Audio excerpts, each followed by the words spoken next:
CMC Rad here, coming at you with a Sky Striker deck profile today. This is a deck I picked up not long after the Engage ban and have been enjoying it ever since. It's just been a case of testing it, finding the right format for it. It really comes in and out of favour simply because of other decks just being so strong at the moment, but I think with the hand traps that we get to play, with the techs that you can choose, all the different methods of play in this list, it's really player skill dependent with this deck. There's not a lot of free wins that you can take. It does require a lot of thinking on how to play, but yeah, let's get right into it. So the first card we are playing is 3 copies of Sky Striker Ace Ray.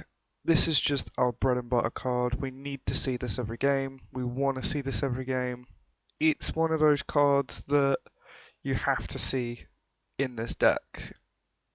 With her ability being a quick effect and also tributing as cost, we get to play around with some really interesting hand traps. For example, in this you'll see I'm main decking Gamma later on. This is because we get to tribute Ray and then still activate Gamma if they try and stop the Ray. The next card we're playing is 2 copies of Rose. It's another name, we like to see it. Not only that, her effect in the graveyard can actually be really relevant in a lot of games, mainly being a really nice in-archetype Dragoon out, because when it summons from grave and then negates a monster without targeting, so it gets around Dragoon, being able to have that is really nice. Not only that, going second if you open Rose and Ray, you can really put a lot of pressure on turn 2 if your opponent hasn't put a monster down. Being able to normal Ray, special Rose, you get in for 3k and then tag Ray out into Hayate. Just being able to get 4,500 damage really hurts your opponent's clock, being able to just speed it up into the game that you want to play that game.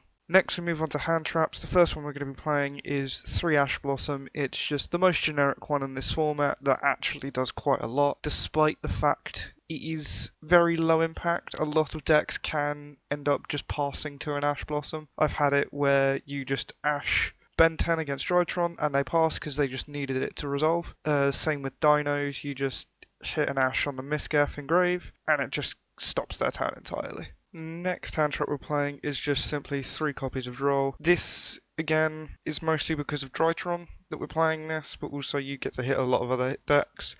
Dinos gets hurt a lot by Droll. Virtual World gets hurt a little bit, but can still play around it. You Drolled Dragon Link player, they can still play, but it really hinders their inboard with the Dragon Maid engines that they're starting to play now. Not only that, this can just kill a lot of rogue decks that you'll find running around if you just hit them with a well-timed Droll. Another thing to note with Droll is it is a spellcaster.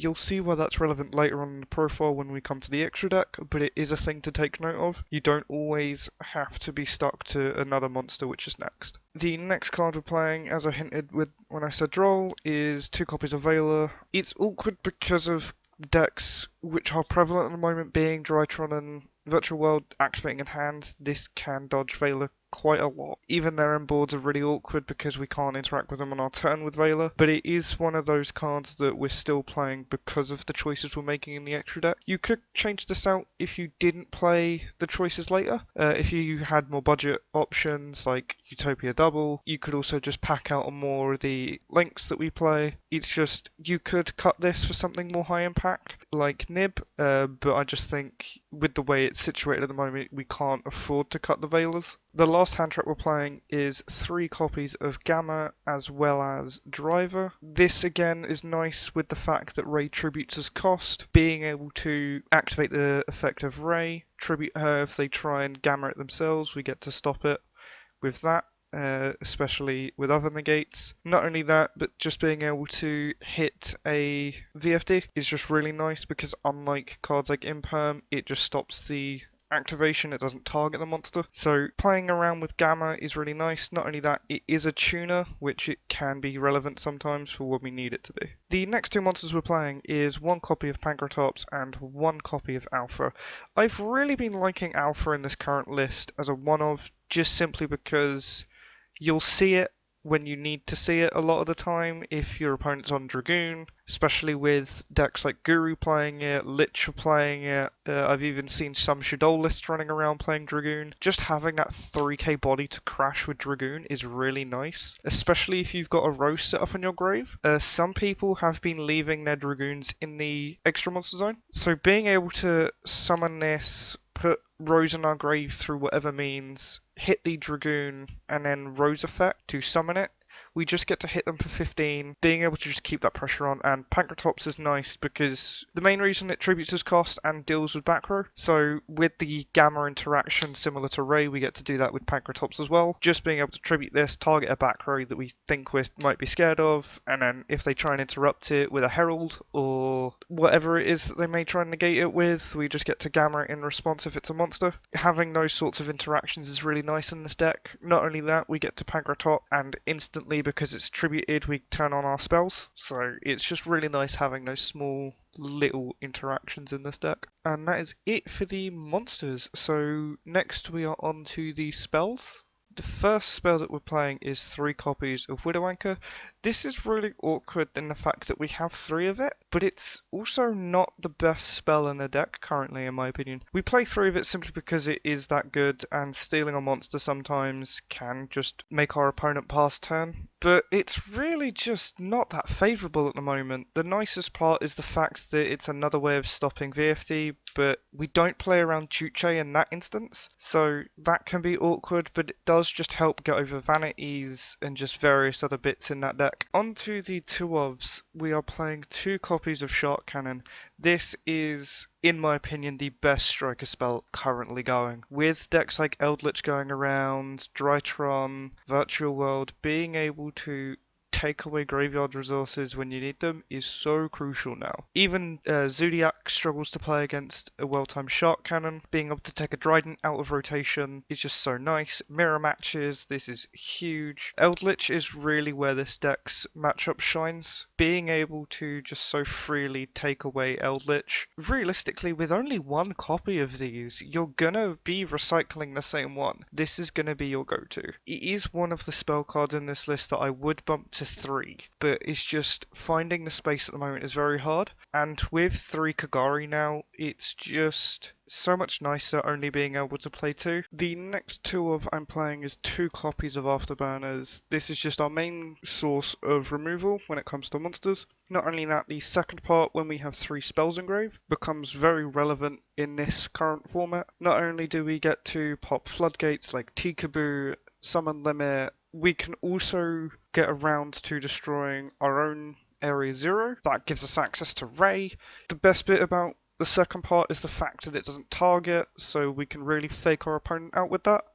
And a lot of people do kind of forget about the second part not just being our opponent's stuff. The last 2 of is Area 0. This is just our consistency card now. It's really nice just to have a way of digging for our names. It's one of the reasons why I'm playing so many striker cards, just because we want to be able to see as many as possible, especially with the amount of hand traps that we're playing. Not only that, multi-roll plus Area 0 is just instant ray access when we need it, as well as just setting this for jamming waves to pop it. I personally just wouldn't play any more or any less than 2 copies. I think 2 is just a really nice number to round out. On to the 1-ofs, we are just playing 1 Hornet Drones, 1 jamming waves, 1 multi-roll. Obviously drones and roll are limited, but I've been really liking the 1 of jamming waves in the main deck, simply because with a lot more control decks starting to pop up, with decks like Zoo, Guru, and of course Eldritch, just having access to an amount of back row hate in game 1 is just really nice to be able to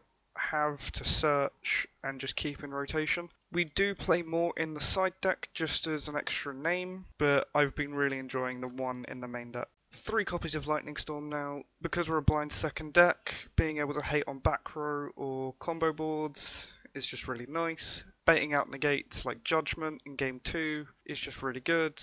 This is just one of the cards that gets better and better all the time it's in here. Never not wanted to see Lightning Storm. Not only that, it's also another spell which adds to our count for our striker stuff. Shout out to Tom for also letting me borrow these Lightning Storms for the deck profile. You guys would have seen him when I was doing my local stuff a few months back. He's the train player that you would have seen a few times by now. Next up, 2 Pot of Desires and 1 Upstart Goblin. This is just to help to add consistency to the deck as well as put spells in our grave for our strikers. Last 3 cards of the deck we have Rota, Searcher's Ray, Searcher's Rose, another spell in grave, not really a lot to say about it. Followed up by a copy of Terraforming and 1 copy of Mystic Mind. This just helps round it up to 40 as well as gives us an option going into the late game with grinding. That is it for the main deck. Now we will be moving on to the extra deck. Starting the extra deck off with 3 copies of Kagari, there's not really a lot to say about it. Being able to get our striker spells back from our graveyard is just how we win our games. We want to be grinding them out, and especially with being able to recycle just a single copy of like Shark Cannon is just really nice against certain matchups like Eldritch. So yeah, there's not really a lot else to say about Kagari. Next up, 3 copies of Hayate. This is our main way of searching now, going past turn 2, getting in for 15 and just being able to send a spell that we need. Not only that, but being able to send Rose or Ray to the grave to then summon them back out later is just really nice. Having that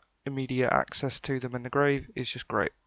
Last 3 we're playing is 3 copies of Shizuku. This is our main turn 1 play if we are forced to go first. This is able to search us our Hornet drones for the next turn in case we think they are going to get rid of Ray from our graveyard if we start with it. It also just ends up searching the multi-roll, the Widow Anchor, the Shark Cannon depending on what we need it. Not only that, but being able to still use those spells in the end phase can really throw your opponent out. So yeah, 3 copies of Shizuku. Not only that, the attack loss does actually come relevant sometimes. So yeah, it's just 3 copies is great. Last 2 Sky Striker links, we're playing 1 copy of Kaina and 1 copy of Zeke. Kaina is just there to help stop OTKs from happening, and Zeke can actually be very useful recently, especially if you're having to use Gamma on your turn. Being able to put the driver back in your graveyard for future Gammas is really nice, but not only that, being able to send Area 0 to get another copy of Rose or Ray from your deck and just push for more damage is really nice. Kaina's just here to stop OTKs, as I said, and very rarely does the life gain become relevant, but there are times where the clock runs out, and if you're forced to go first, you just make Kaina, activate another striker spell, and you gain 100 life points, and that does actually come up every now and then. Next, the generic link 2s being Crystron Halki Fibrax and Heat of the Fire Charmer Ablaze. These are here to help facilitate our access code OTK, turning Kagari plus a Hornet drones into Heater to reborn an Ash Blossom is great. That just gets us our Selene, and Halki Fibrax getting our Veiler from hand or deck to be able to get to our Selene. Both do the same thing, just get us a link 3. Our only link 3, Selene, this is here to reborn Veiler,